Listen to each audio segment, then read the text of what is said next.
I found out what happened to my missing brother and tried to reunite with him. In an attempt to find my missing brother, I got in contact with some family detectives, and what they discovered has me drinking in an attempt to cope with what I learned. So, it turns out that my brother was no longer on any missing persons registry, and the reasoning for this was that he was removed from this registry as per my parents' request. Why would they remove him? I was extremely puzzled and asked my dad. He ignored me, though, and simply didn't engage in the topic, leaving me even more confused and now worried. My mom, on the other hand, told me my brother is alive and okay. She said it was time for me to know, and willingly spilled the beans that they found my brother years ago, and found out he was living with another man. He's gay, and they couldn't accept it. Unfortunately, the fact that my parents wouldn't accept him for being gay didn't come as a shock to me. I knew my parents' background and how they were raised in the Deep South, but what really does sting is that my brother tried reaching out to them, but they told him they didn't want anything to do with him, and that I didn't remember him, and wouldn't want to see him. When she said that, I went ballistic, but my parents weren't fazed by this. They sincerely hate my brother for who he is. They kept him a secret from me all my life. My brother missed the birth of his nephew, he missed my wedding, graduations, everything, just because of my parents who lied to me. But I also have some amazing news. I've been able to get my brother's phone number from police officers. My brother left it all open in case anyone from our family wanted to contact him. I still can't work up the nerve to call him. The address I have for him is across the country, but he's alive. My brother is alive. I'm crying right now. I need to call him. Update.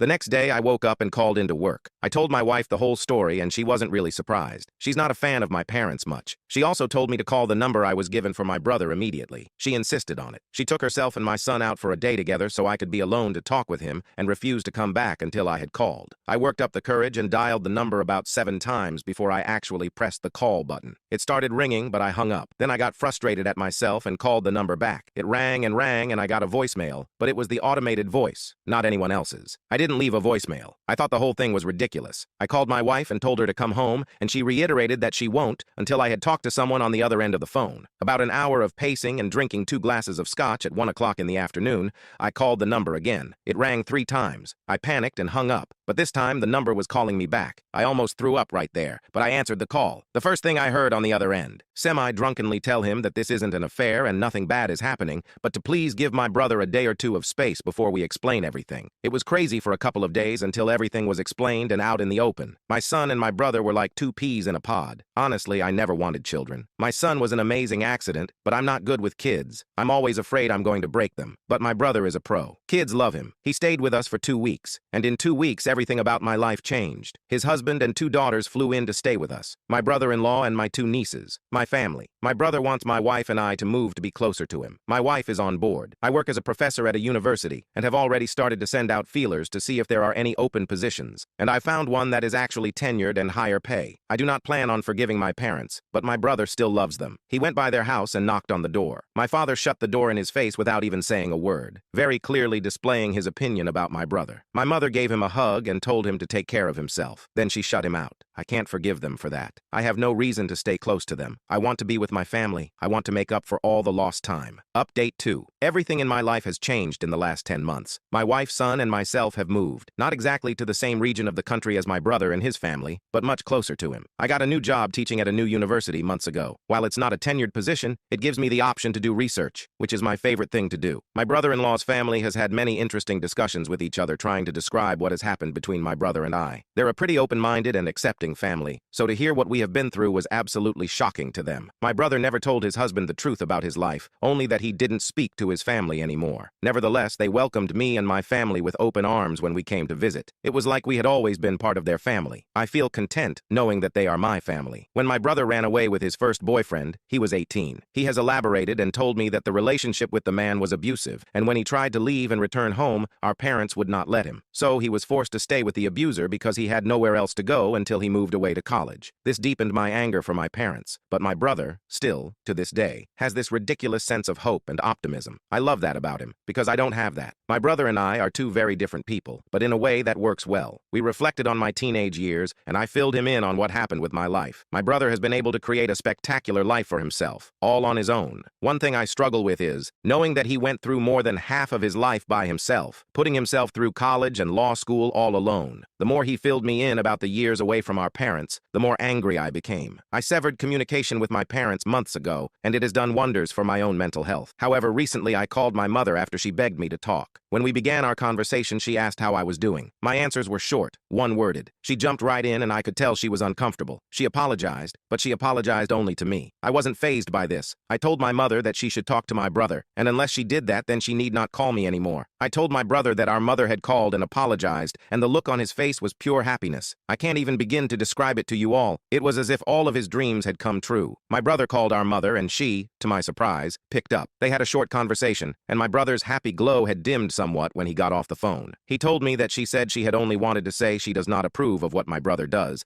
but she had read up on his lifestyle and recommended conversion therapy. My brother ended the call with a very gentle, "I'm sorry, Mom, but I can't do that. I love you. Good night." I think my brother has been broken these last few weeks, and the hope and optimism that naturally carries him through life has been eradicated. He's buried himself in work and ignores any discussion around our family. My wife is a counselor, and she normally avoids counseling people she doesn't work with, but she's told me that the only thing I can do for my brother at this point is to be there for him and to never let him be alone again. Yesterday, while stewing on my own rage about my parents, I called my mother, and when she answered, I just began screaming into the phone. I unleashed a lot of things, and I remember crying while I did so because I was so enraged. I told her how much she hurt my brother, her son, and how she put his life in danger, all for her ideology. I told her how unfair and upsetting it is that her and my dad would do this to their children, to my brother, how it's criminal, and how they should be punished. When I finished screaming, I was going to hang up, but she cut in with a quiet, "He sounds grown." My mother acknowledged my brother's existence with that short sentence. Then she went on with, "I'm so sorry. Let me speak to him, okay?" But I didn't. I hung up, then I blocked her number. I don't know what she wanted to say, but I'm afraid it is something that could damage my brother further. I haven't told him that our mom tried to call, and I don't want to. I don't think there's a point. I just want to spend as much time and energy as I can trying to love my brother, my family, my small little slice of bliss. This is my heaven. This is a life I will proudly defend. I am so lucky to have this life, these people, and this happiness, and I will never stop fighting for it.